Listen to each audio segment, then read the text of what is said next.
Hello friends, good evening to all. Welcome to एनसर कुमार फंडा YouTube channel आप समस्त स्वागत। आउ देखि नियंतु ओ ट्रिपल एससी तरफ स्पेशल अपडेट टी आसी जाइछि जोटा कि बहुत पिलांकर अपेक्षार जो अंत होबाकू जाउछि। तो फाइनली अपडेट टी आसी हमर प्रीलिम एग्जाम रो डेट टी ऑलरेडी पब्लिश्ड हो जाइछि।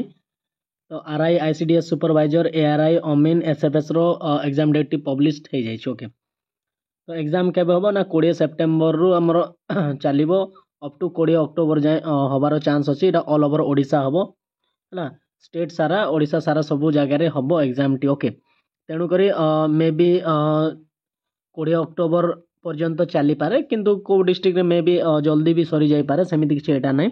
बट से माने एक्सपेक्टेड लगै छन्ती अप टू 20 अक्टोबर जाए। ओके, तो तेणुक आपनकर प्रिपरेशन को बूस्ट करंतु, लागि जांतु।